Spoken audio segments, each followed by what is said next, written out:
Have you ever wondered how clothing giants like Shein and Zara can offer trendy outfits for shockingly low prices? A full wardrobe for the price of a dinner? Sounds like a steal, right? But what if I told you the real price is being paid by someone else?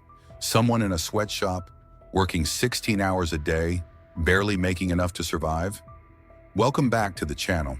In today's video, we're diving deep into the ugly truth behind the glamorous facade of fast fashion.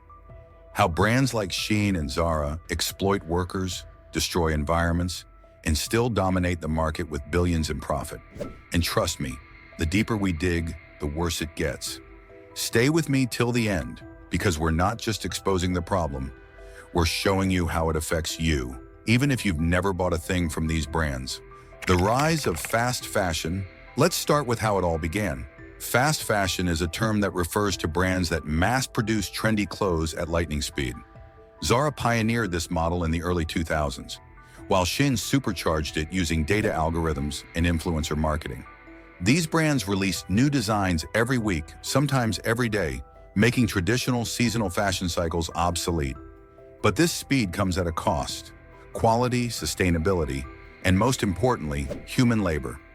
Zara has over 2,000 stores worldwide. Shein doesn't even need stores. It thrives online with over $30 billion in annual sales.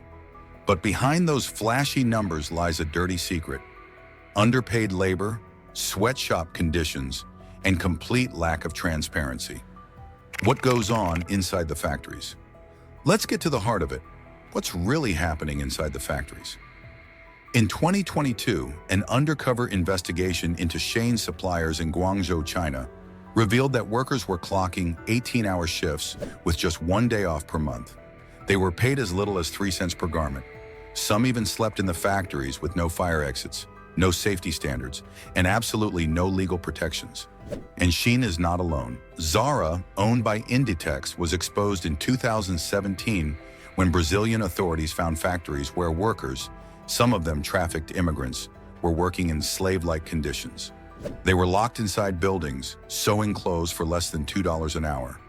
It's not just a few bad apples. This is the system, and it's deliberately designed to hide the exploitation. Psychological tricks that keep you hooked. So why do we keep buying from these brands? Because they know how to play us. Shein uses data mining to find out exactly what young buyers want, then pushes ultra-targeted ads on TikTok, Instagram, and YouTube. Zara masters the illusion of luxury at a bargain. They create artificial urgency. Only 3 left.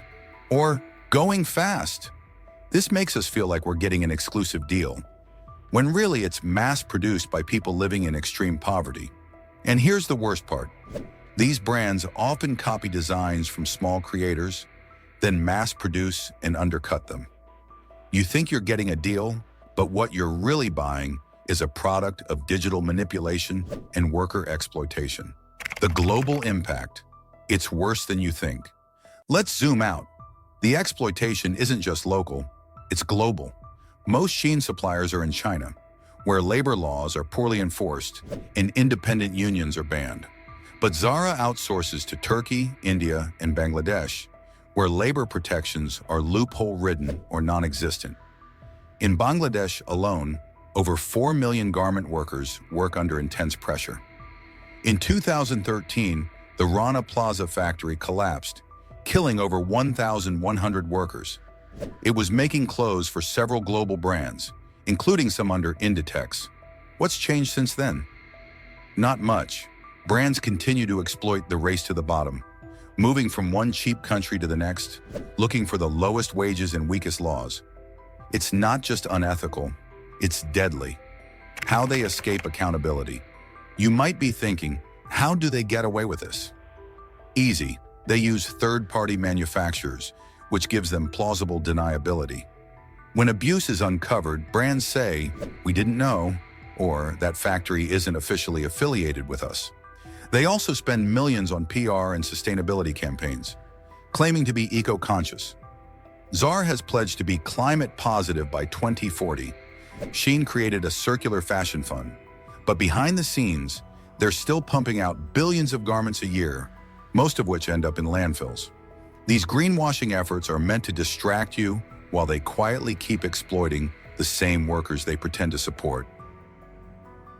What this means for you. Now you might say, but I just want cheap clothes. Totally understandable.